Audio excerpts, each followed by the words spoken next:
주님 말씀은 고린도후서 7장 10절입니다.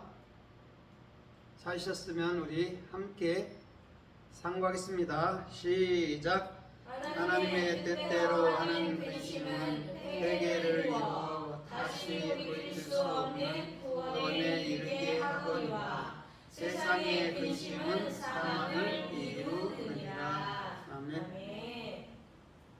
오늘은 하나님의 뜻으로 하는 근심, 이런 제목으로 말씀해 볼까 합니다. 근심은 아차부예요. 아차부. 아차부는 아인, 샤데, 베이트. 그럼 아인은 항상 예수하라 했죠, 그죠? 예수와의 두는 예수와의 말씀을 말하는 거. 그래서 눈에는 육적으로도 눈물이 있죠. 그 눈물은 진리라고 아가서 4장에서 말씀하죠. 그러면 이 아인이라는 우리가 예수와께 그 참 진리의 대답을 받아서 차대라는 예수님의 십자가의 나무 아래서 달림으로, 그렇죠? 우리가 나 자신이 달림으로 책임지는 거예요. 어떤 영혼을? 우리의 영혼도 또 많은 사람들의 영혼도. 그게 차대란 말이에요. 그 다음에 베이트라는 것은 우리 마음 안에서 이 모든 것들이 이루어져야 된다는 것이죠. 그러면 하나님의 뜻으로 하는 근심은 반드시 회개가 되고 구원이 되는 것이죠. 그러나 반대로 세상 뜻대로 세상의 예대로 근심을 하게 된다면 우리는 사망할 수밖에 없는 것이죠. 절대 거기에는 생명이 존재하지가 않죠. 그런데 같은 근심인데 우리가 사람의 생각으로 세상으로 하는 근심이 있고 하나님의 뜻으로 하는 근심이 있단 말이죠. 그러면 하나님의 뜻대로 하는 근심이라는 것만이 우리를 살리는 것이죠. 오늘도 그 중심에 있는 사람들, 그 중심의 뜻을 가지고 주님의 근심 속에 움직이는 자들은 많은 영혼들을 구원할 수 있는 삶의 축복도 주어질 줄 믿습니다. 그러면 오늘 근심이라는 아차부에 대해서 또 성서에서 어떻게 말씀하나 우리가 좀 살펴보도록 하겠습니다. 누가복음 22장에 보면 예수님께서 겟세마네 동산으로 가시잖아요. 그 겟세마네 동산에서 내가 심히 슬퍼서 죽게 되었으니 이렇게 말해요. 너희는 나와 함께 깨어있으라 이렇게 말해요. 그 다음에 돌 던진 만큼 가서 예수님이 기도하고 와요. 또 기도하고 오고 기도하고 와요. 동일하게 3번을 하거든요. 그 기도는 뭐였냐면 아버지여 이 잔을 내게서 옮기시옵소서. 그렇지만 나는 당신의 뜻대로 되기를 원합니다. 이렇게 기도하는 거였죠. 그러면 주님께서 나와 함께 깨어있으라 말했는데 제자들에게 왔을 때 45절쯤에 보니까 슬픔에 잠겨서 제자들이 자고 있었다 이렇게 말해줘요. 그러면서 예수님이 뭐라고 그러죠? 한시도 깨어있을 수 없더냐 이렇게 말하면서 깨어 시험에 들지 않도록 기도하라 이렇게 말해주고 있어요. 그러면서 일어나라 함께 가자 나를 파는 자가 왔도다 이렇게 얘기해주고 있어요. 거기서 슬픔이라고 표현된 것이 지금 근심이라는 아차부거든요.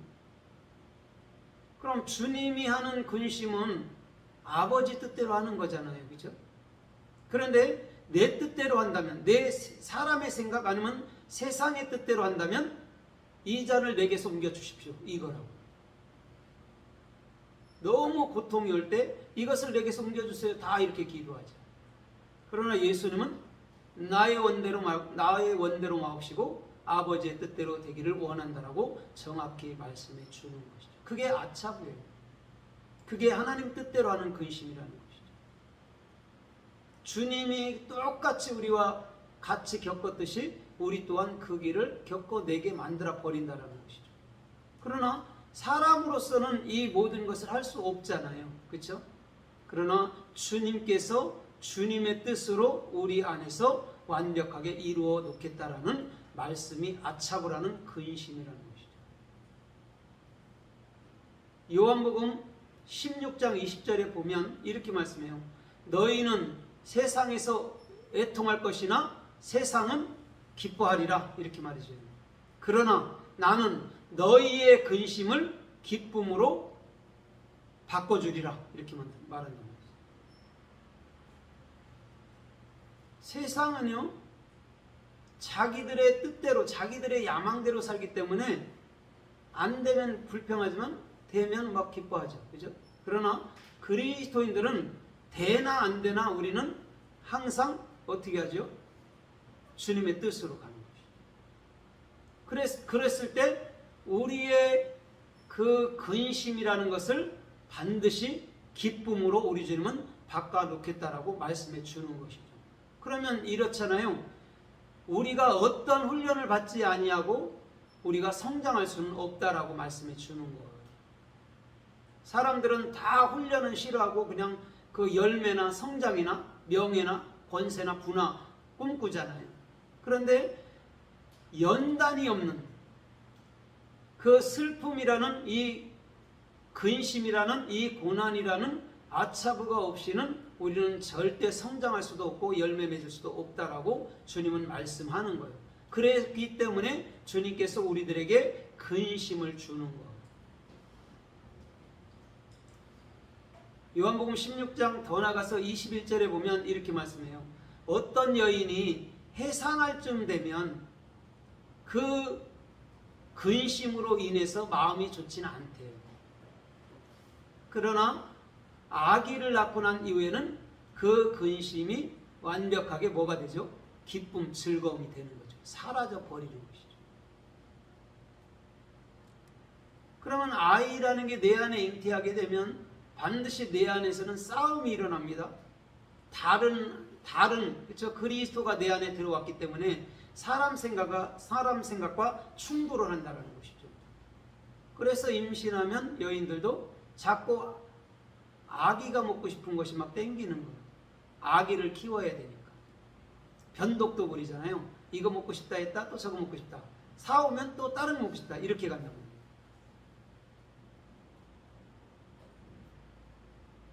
그러나 아이를 낳고 난 이후에는 오히려 즐거움으로 인해서 그 근심이라는 고통을 기억지 않게 되는 것이죠. 그럼 결론적으로 주님이 말해 준 거잖아요. 이 근심은 너희들로 하여금 기쁨이 되고 열매가 되고 감사가 되고 은혜가 되고 즐거움이 되기 위함이었어 라고 말씀해 주는 것이죠. 그거를 알게 될 때 저와 여러분들은 어느덧 우리는 하늘나라 안에서 주님과 함께 동행하고 있다라는 거예요. 그게 동행이라는 것이죠. 내게 주어진 하루를 최선을 다해서 주와 함께 잘 살아내는 것. 그게 하나님 나라죠. 내일 일은 내일이 염려할 것인가? 그리스도가 할 것이니까 주님께 맡겨버려. 고린도후서 2장 2절에 보면 이렇게 말씀해요. 내가 너희에게 근심하게 한 자 외에 나에게 즐거움을 줄 자가 누구냐 이렇게 말씀해요. 사도 바울. 사도 바울이 근심을 줬대요. 성도들에게. 근데 오히려 그 근심이 사도 바울 마음에 즐거움을 가져다 줬대요. 이건 무슨 말이냐면 사도 바울이 생명의 말씀을 증거했을 때 그들이 생명의 복음을 잘 알아먹었다라는 거예요. 그걸 모르면 사도 바울 마음에 진짜 근심거리가 되잖아요. 그런데 사도 바울이 복음을 증거하는데 성도들이 잘 알아먹더라는 거예요. 전날에 고린도전서 교회는 못 알아먹어. 아무리 얘기를 해도. 그냥 나는 은사자니 뭐니 나는 개바파니 아볼로파니 예수파니 막 이렇게 싸우고 있었다라는 거죠. 근데 고린도후서 교회에 와보니까 사도 바울이 하는 말씀을 이해했더라는 것이죠. 그래서 오히려 너희가 내게 즐거움을 주네 이렇게 얘기해 주는 것이죠. 그래서 고린도후서 2장 더 나가서 14절로 15절에 보면 뭐라고 그러죠? 너희는 뭐라고 그래요? 그리스도의 향기니 그런단 말이죠. 더 나가서 고린도후서 3장 3절에 보면 너희는 그리스도의 편지니 이렇게 간단 말이에요. 얼마나 신앙생활이 고린도 전석교회하고 울리는 꽹가리가 있던 저 고린도전서 13장에서 그런 교회에서 이제는 그리스도의 참으로 즐거움이 되고 그리스도의 향기 되는 삶이 되고 그리스도의 편지가 되는 삶으로 나아간다는 것이죠. 더 나아가서는 고린도후서 4장에 보십시오.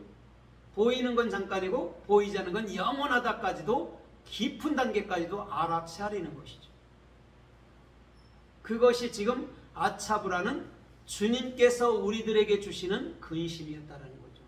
그거를 나의 육체가 받아버리면 하나님도 별 수 없네. 하나님은 왜 나를 이렇게 괴롭히지? 이렇게 가는 거죠.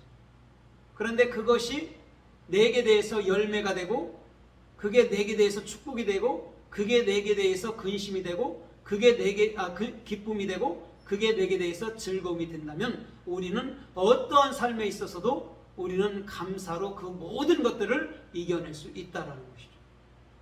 그래서 고린도전서 교회는 젖먹이 아이들이고 고린도후서 교회는 장성한 자들의 그 신앙이라는 것이죠. 같은 삶인데도 이렇게 틀려졌단 말이에요. 빌립보서 2장 27절에 보면 이렇게 말씀해요. 디도, 에바브로 디도, 에바브로라는 것은 굉장히 아름답고 선한 것을 말합니다. 에바브로 디도가 너희에게 이르렀을 때 그가 병들므로 내 마음이 근심이 있었다 이렇게 말씀해요. 그래서 내가 주께 기도했을 때 주께서 내 마음의 근심의 근심을 면케하였느니라 이렇게 말씀해 주고 있어요. 잘 생각해 보십시오. 진짜 이런 근심이라는 아차부가 뭔지. 육체로 볼 때는 디도가 병들어 죽게 됐죠. 그런데도 불구하고 그 복음을 따라서 복음을 증거하러 갔다라는 것이죠. 그러니까 성도들이 어찌 이렇게 아픈데도 복음을 증거합니까 해서 근심이 된 거예요. 그게 사도 바울에게 들렸을 때 사도 바울도 주께 기도했잖아요. 주님, 에바브로 디도를 치료해 주십시오. 그때 그 근심을 면케해 줬다라고 분명히 얘기해 주는 거죠. 면케했다는 게 뭐냐면 완벽하게 제거된 상태를 말해주는 거예요. 근심거리를. 그러면 그 에바브로에게 있던 그 병이라는 근심은 오히려 에바브로와 그 성도들로 하여금 더 믿음이 단단해져 갔다라는 거예요.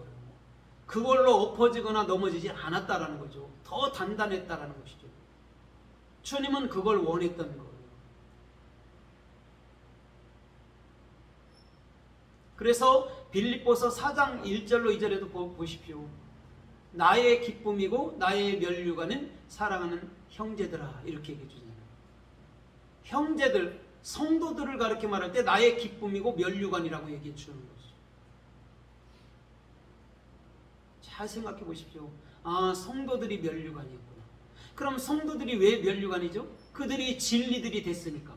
성경 66권들이 됐으니까 면류관이란 말이에요.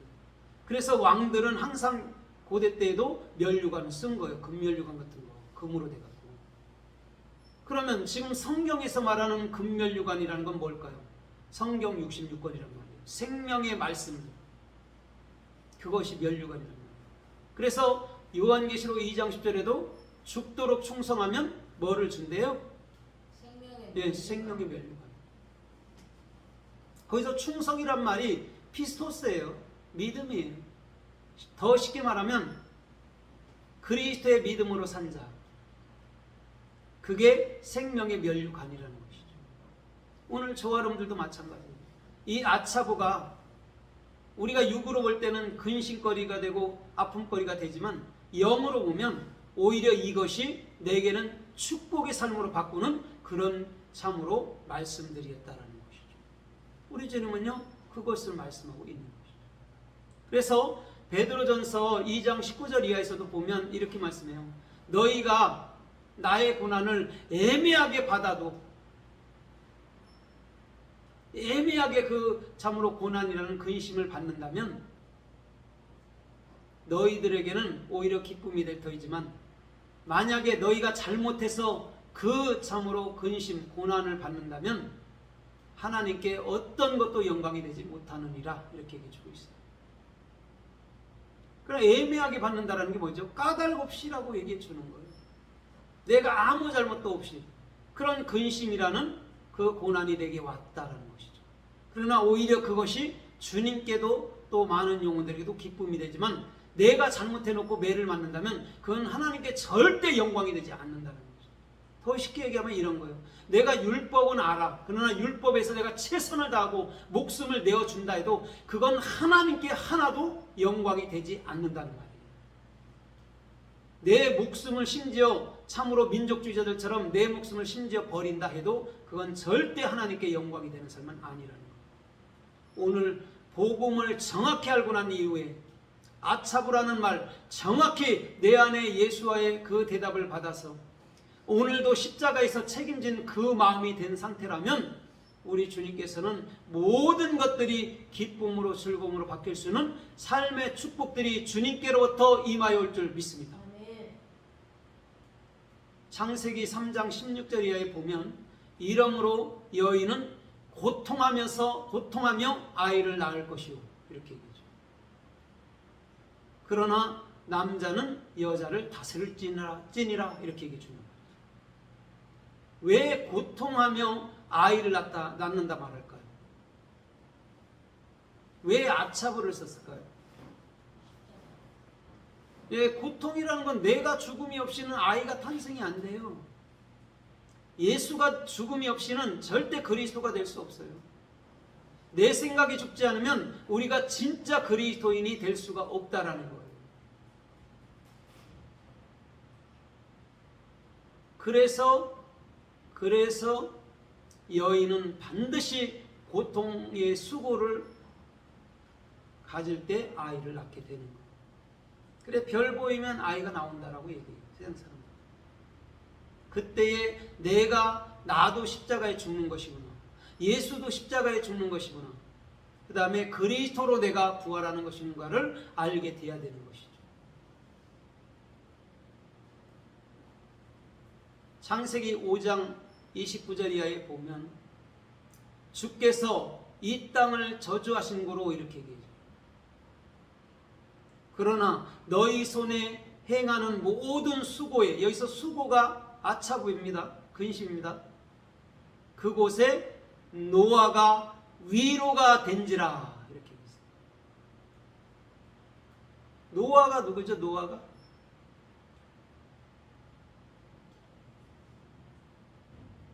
참 안식을 주는 자, 위로를 주는 자잖아요. 우리가 손으로 해는 모든 일과 수고에, 거기서 수고가 참으로 아차부, 근심이라고 표현된 낱말이라 했잖아요. 그럼 노아는 누굽니까? 우리 안에 그리스도죠. 우리 안에 생명이니까.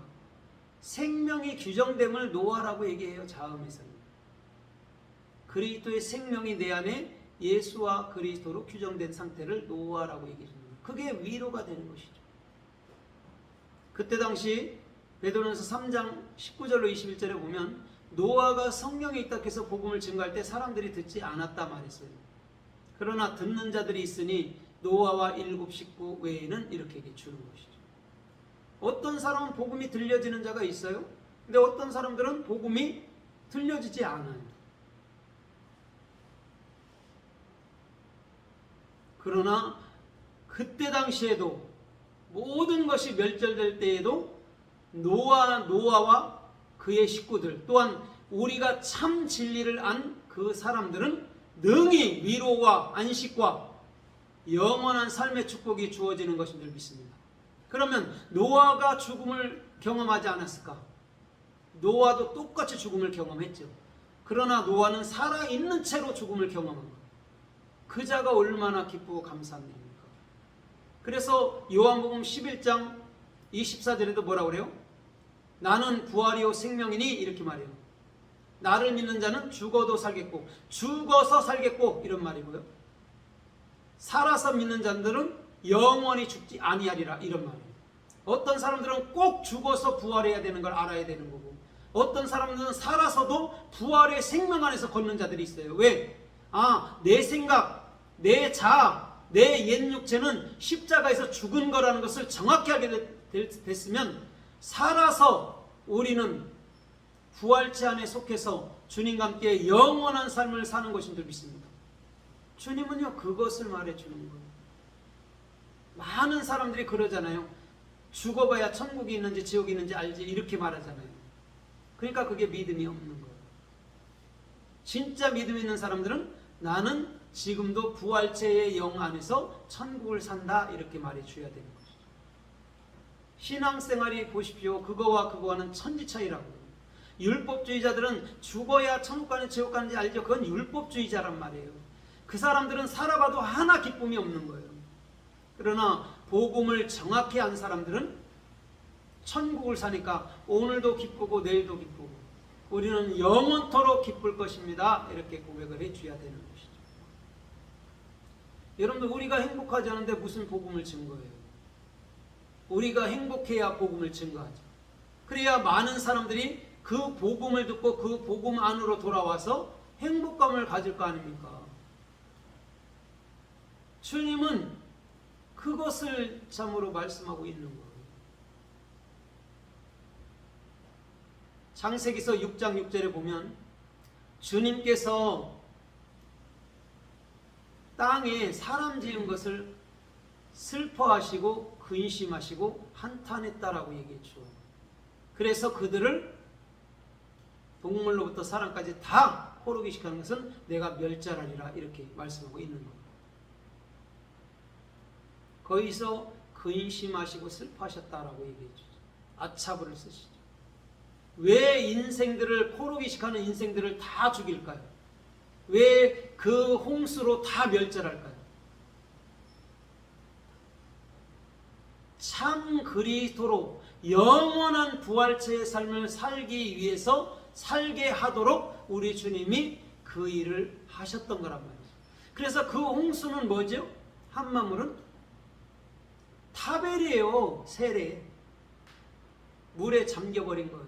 인간의 생각이 완벽하게 죽는 거예요.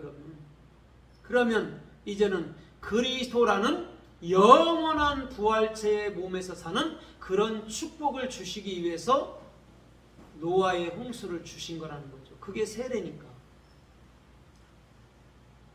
그래서 고린도전서 10장에서도 너희가 광야에서 구름들 가운데 물 가운데 다니면서 세례를 받았도다. 그러면서 신령한 양식과 신령한 음료를 마셨도다라고 고린도전서 10장 2절로 3절로 4절까지 말씀하는 거예요. 이 반석은 곧 그리스도니 이렇게 나간단 말이죠. 그게 세례의 근본 의미란 말이에요. 그래서 우리 세례라는 것은 우리가 말씀에서 내 생각이 죽고 말씀에서 그리스도의 생각으로 부활하는 거예요. 그게 세례란 말이죠. 그게 아차부라는 주님의 근심하심과 주님의 슬퍼하심이었다는 거죠. 또 한탄하심이었다는 거죠. 오히려 우리들에겐 큰 축복이 되는 것인 줄 믿습니다. 오늘 그것을 정확히 할 때 우리는 세상의 어떤 것에도 참으로 머물리지 않고 오직 그리스도 안에서 주께서 주시는 영원한 생명 안에서 걸을 수 있는 삶의 축복이 있는 것. 창세기 45장 5절 이하에 보면 요셉이 형제들에게 이렇게 말씀해요. 형제들이여 근심하지 마소서 이렇게 말해요. 나를 애굽에 보낸 것은 나의 생명과 당신들의 생명을 위함입니다. 주님께서 그것을 예비하기 위해서 나를 보냈나이다. 근심하지 마소서 이렇게 얘기해 준단 말이에요. 그럼에도 불구하고 그들은 계속해서 두려워하지. 요셉이 우리가 자기를 죽인 것으로 인해서 훗날 우리를 반드시 우리를 죽일 거야 이렇게 갔던 거예요. 그게 율법주의란 말이에요. 예수의 죽음이 뭔지도 모르는 거예요. 그냥 예수님 나이제 때문에 죽었네요 하고 그것만 그냥 괴로워하는 거예요. 그게 내 죽음으로 알아야 되는데 내 죽음으로 모르면 그게 율법주의가 돼서 늘 두려움과 슬픔과 괴로움 가운데 살 수밖에 없다라는 것이죠. 오늘 저와 여러분들의 모든 삶 속에서부터 근심이라는 건 우리들에게 영원한 즐거움이 되고 기쁨이 되고 생명이 되는 것을 안다면 예수의 죽음은 나의 죽음이고 그리스도의 부활은 나의 부활입니다 할 만큼 철저하게 주님 향해서 참된 고백을 하시는 존귀한 삶들이 되기를 주님의 이름으로 부탁드립니다. 사무엘상 20장 34절 이하에 보면 요나단이 사울과 함께 식탁에 앉았죠. 그래서 아버지 의중을 떠보니까 사울이 다윗을 죽이려고 결심했죠. 그때 요나단의 마음에 근심이 된지라 이렇게 얘기해 주고 있습니다. 오늘 요나단은 참으로 다윗을 살려주는 그런 참된 오늘도 생명의 역할을 감당한 것인 줄 믿습니다. 그래서 오늘 본문에도 하나님의 뜻대로 하는 근심은 회개와 구원을 이루는 것이라는 것입니다. 그러나 사람 뜻대로 하는 근심은 사망에 이르는 것입니다. 그러면 이런 거예요. 사람의 뜻대로는 단 하나도 이루어지지 않는다는 거예요. 모든 것들이 주님 뜻 안에서 완벽하게 이루어진다라고 말씀해 주는 거라는 것이죠.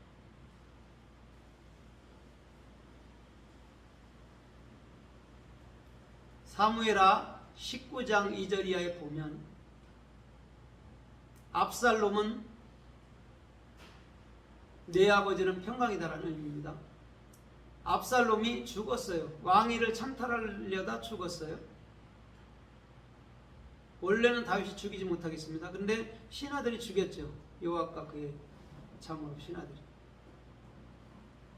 그때 다윗이 근심하고 있죠. 그것을 들은 이스라엘 백성들이 뭐라고 그러죠? 그날에 이스라엘 백성들이 승리가 뭐가 됐다고 그래요? 애곡이 된지라. 이게 무슨 말이냐면 압살롬이 예수와의 죽음은 반드시 우리들 마음 안에 나의 죽음으로 가져와야 된다는 거죠. 그래서 승리가 오히려 우리들에게는 애곡이 되는 것이죠. 나의 죽음이니까. 그러면 그 애곡이 결국 어디로 가죠? 근심이라는 아차부. 예수가 죽어야, 내 생각이 죽어야 반드시 그리스도가 나의 왕이 되신다는 것을 우리는 알아야 된다는 거죠. 그래서 다시금 다윗이 왕이 된 것이죠.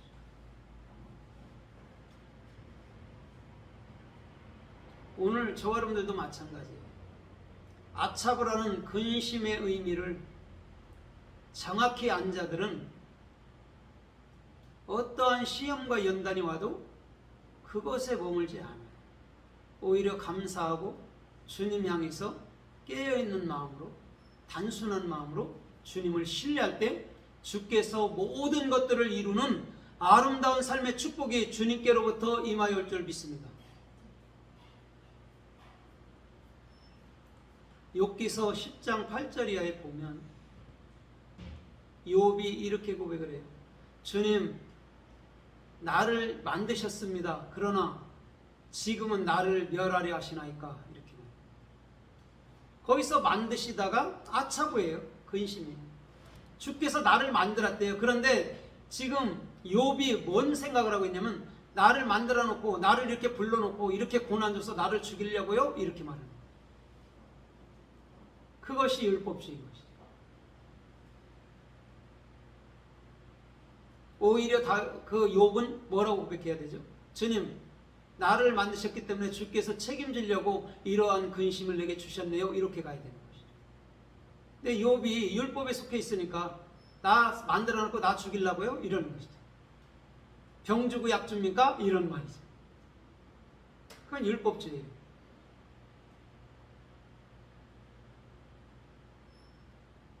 복음주의는 이 병은 이거는 치료되는 것이네 이렇게 가야 되는 거죠. 병 주고 약 주네가 아니죠.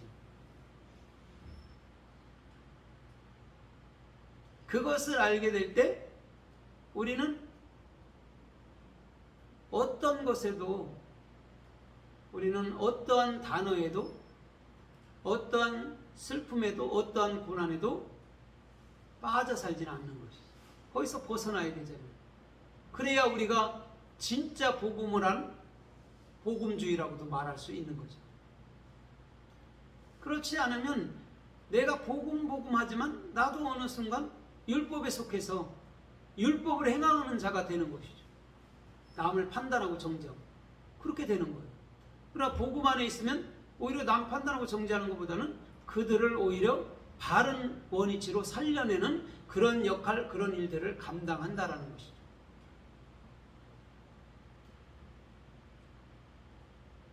잠언서 14장 23절 이하에 보면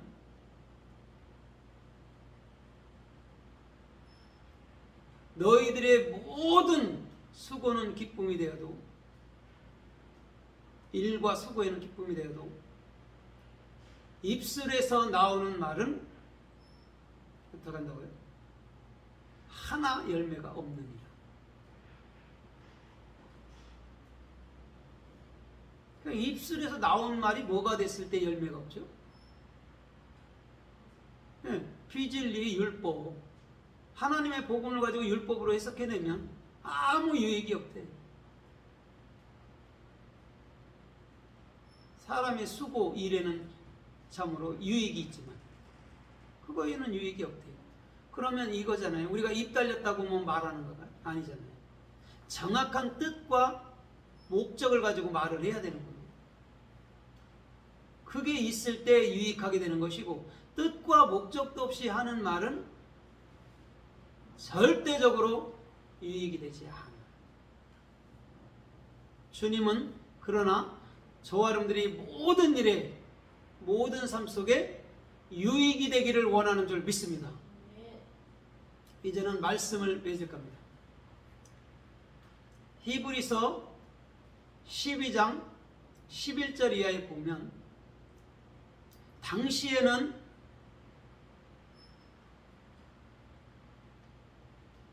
연단이 슬퍼 보이나 이렇게 말이죠. 그러나 그것을 단련받고 난 이후에는 의의 평강의 열매를 맺나니. 슬퍼 보일 수 있죠. 그렇죠? 아차고할 수 있어요. 고난이. 그러나 그것으로 인해서 단련받는다면 의의 차데크, 책임지는 것과 평강, 샬롬이라는 열매, 페리, 그리스도가 내 머리가 돼서 입을 여는 그 단계까지 나아가는, 그것을 열매로 맺는다라고 얘기 주는 것이죠. 그게 근심이라는 정확한 의미, 뜻입니다. 근심은요, 나쁜 말 아니에요. 오히려 저와 여러분들을 의의 평강한 열매가 가득히 맺기를 우리 주님은 바라고, 우리 주님은 소망하고, 우리 주님은 저와 여러분들에게 모든 삶 속에 축복해 주시는 놀라운 삶의 축복이 그리스도 예수와 안에서 반드시 저와 여러분들의 삶 속에 펼쳐질 줄 믿습니다.